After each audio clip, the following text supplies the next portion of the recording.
Hello friends, আমি দেবজ্যোতি। তো আজকে যে সিনেমাটা নিয়ে কথা বলবো সেই সিনেমাটার রেফারেন্স আমি আগে অনেকবার এনেছি, বিশেষ করে আমার ফিল্ম হিস্ট্রি রিলেটেড ভিডিওগুলোতে। সেটা হচ্ছে Kismet. Kismet was India's first ever blockbuster film, যেটা পুরোপুরিভাবে গেম চেঞ্জিং ছিল। 1943 সালে রিলিজ হওয়া সিনেমা। 1943 সালের টাকার ভ্যালুতে 1 কোটি টাকার বেশি ব্যবসা করেছিল, প্রায় 1.5 কোটি টাকার ব্যবসা করেছিল, যেটা মানে সেই সময় মানে অকল্পনীয় একটা ফিগার।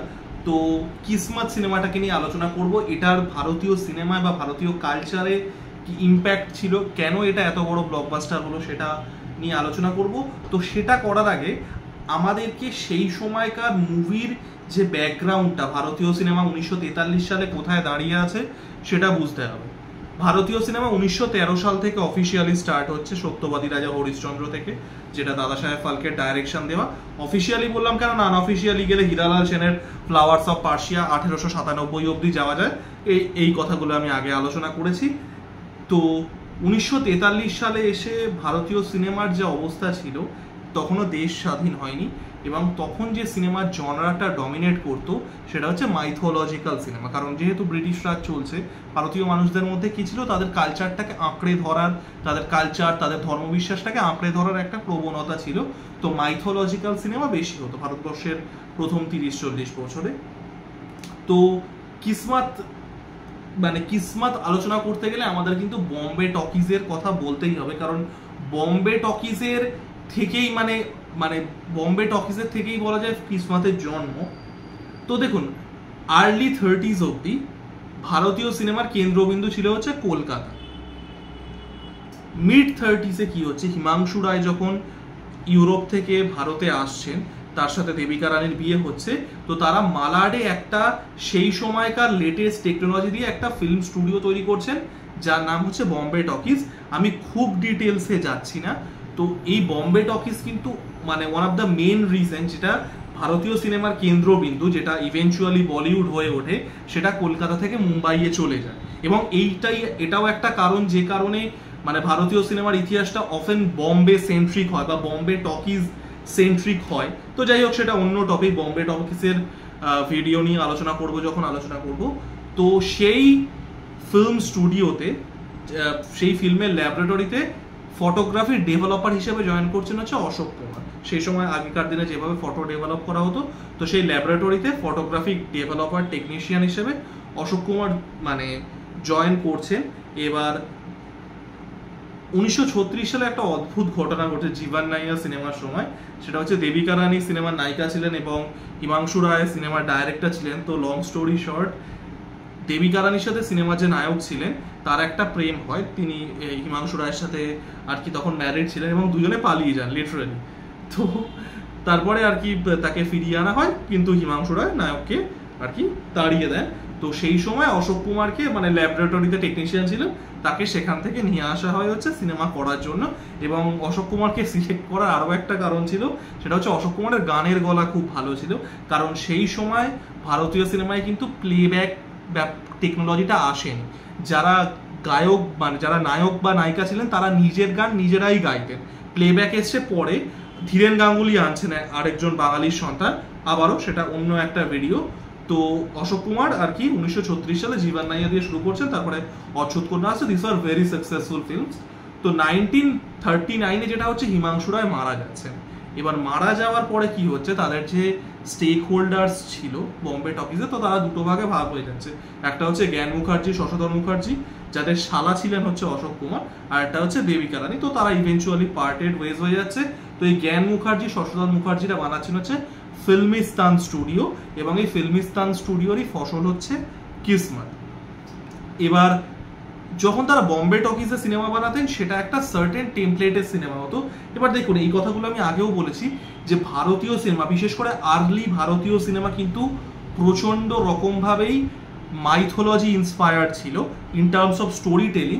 আর এটার যে প্রেজেন্টেশন ছিল, সেটা ইন্সপায়ার্ড ছিল হচ্ছে পার্সি থিয়েটার দিয়ে।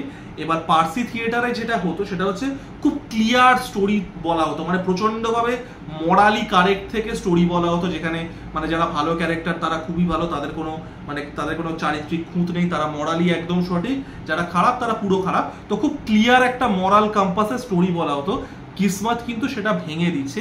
কিসমত ভারতীয় সিনেমায় প্রথমবার অ্যান্টি হিরো আনছে। আমি যখন 7 বেসিক প্লটস নিয়ে আলোচনা করেছিলাম, 7টা যেটা বেসিক প্লটস হয় ক্রিস্টোফার বুকারের যে গবেষণাটা, তো সেটা 7 নাম্বার ছিল হচ্ছে রিবার্থ, যেখানে একটা ক্যারেক্টার থ্রু আউট দ্য সিনেমার যে ঘটনাগুলো ঘটছে তার মধ্যে দিয়ে চেঞ্জ হচ্ছে। কিসমত ওয়াজ আ ন্যারেটিভ রিবার্থ স্টোরি, এবং এই স্টোরিটা কিন্তু, এই স্টোরি টেমপ্লেটটা কিন্তু তারপরে আমরা অন্তত 1 লক্ষ সিনেমায় দেখেছি, যে একজন নায়ক, সে প্রথমে ক্রিমিনাল বা সে প্রথমে খারাপ থাকছে, তারপরে কি হচ্ছে, সে একটা মেয়ের সংস্পর্শে আসছে, মেয়ের সংস্পর্শে এসে তাদের ভালোবাসাটায় ছেলেটা আস্তে আস্তে পরিবর্তন হয়ে যাচ্ছে এবং সে ক্রিমিনাল থেকে একজন হিরো হয়ে উঠছে। That was the story template of Kismat, classic anti hero story এবং রিবার্থের স্টোরি যেটা বললাম। এবং এটা কিন্তু ওই যেটা বললাম, যেটা পার্সি থিয়েটার ইন্সপায়ার যে ভারতীয় সিনেমা স্টোরি টেলিং সেই সময় ছিল, সেই সময় কেন এই সময়ও পার্সি থিয়েটারের একটা ইনফ্লুয়েন্স দেখা যায়, তো সেটা কিন্তু এটা কিসমত ভেঙে দিচ্ছে। Kismet was an anti hero film, এবং সেখানে যথেষ্ট ভায়োলেন্স দেখানো হচ্ছে সেই সময়, যথেষ্ট, মানে it was very bold for its time, এবং সিনেমাটা কিন্তু মারাত্মকভাবে রিজনেট করছে অডিয়েন্সের সাথে।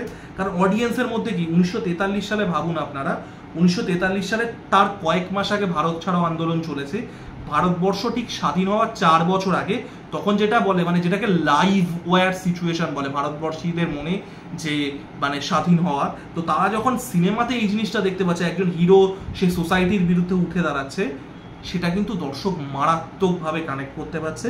এবং কিসমত সিনেমার হিট হওয়ার আরেকটা কারণ ছিল কিসমত সিনেমার গান। একটা গান খুব ফেমাস ছিল, সেটা হচ্ছে দূর হাটো দুনিয়া ওয়ালে হিন্দুস্তান হামারা হ্যায়। তো ওই একটা গান, যে গানটা মানে লাইনটা আপনারা ভালো করে বুঝুন, দূর হাটো দুনিয়া ওয়ালো হিন্দুস্তান হামারা হ্যায়, এটা কিন্তু পুরোপুরি ভারত ছাড়ো আন্দোলনের মেসেজ।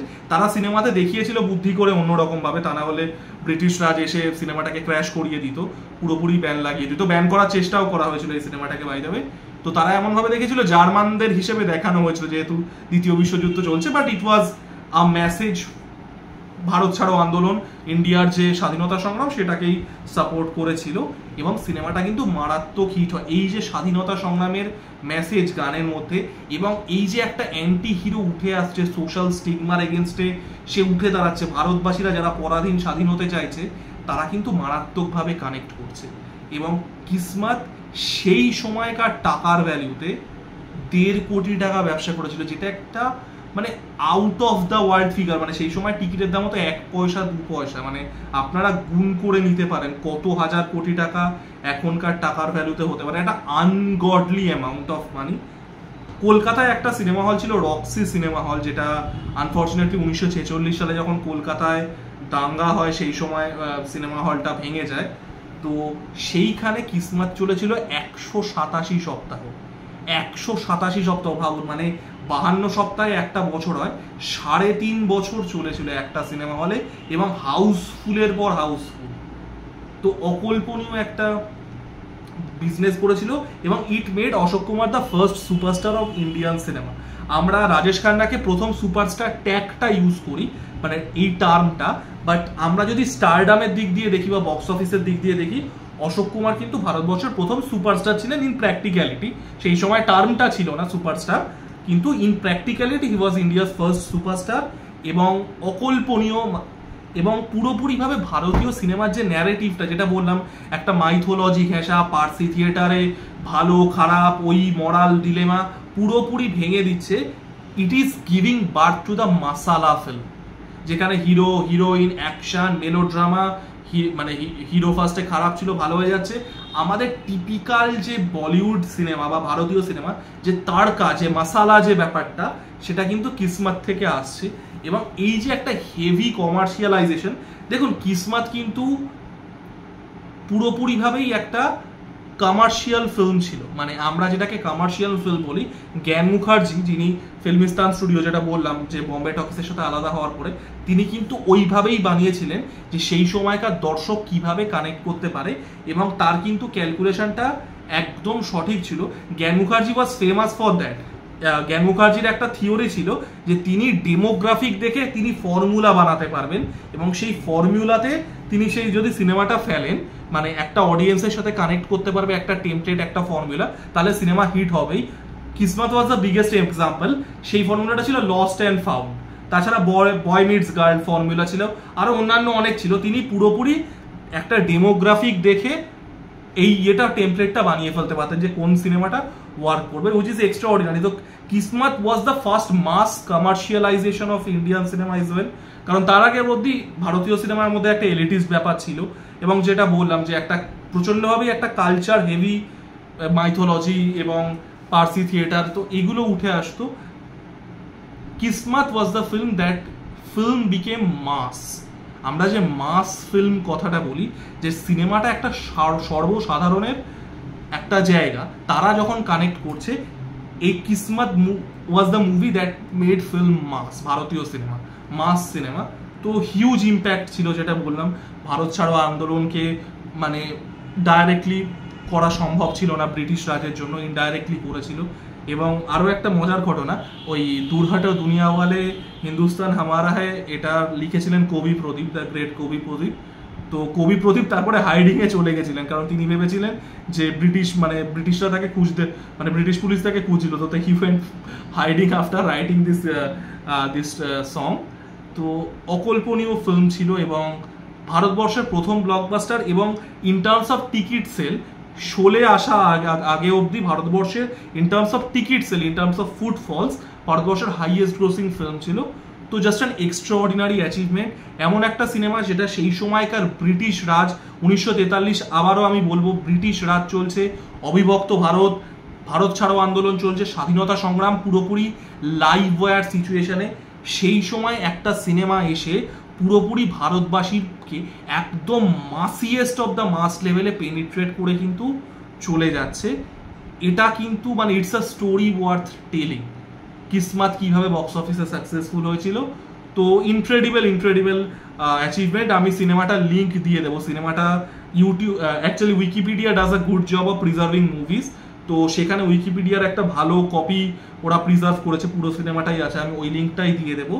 তো সিনেমাটা দেখুন, এখনকার দৃষ্টিভঙ্গি দিয়ে দেখলে অবভিয়াসলি ভালো লাগবে না, but it was massively impactful. মানে আমরা ভারতীয় সিনেমা আজকে যেখানে দেখছি, তার পেছনে কিন্তু কিসমতের, মানে in terms of story telling, in terms of business, প্রত্যেকটা দিক দিয়ে কিসমতের কিন্তু একটা হিউজ কন্ট্রিবিউশন ছিল।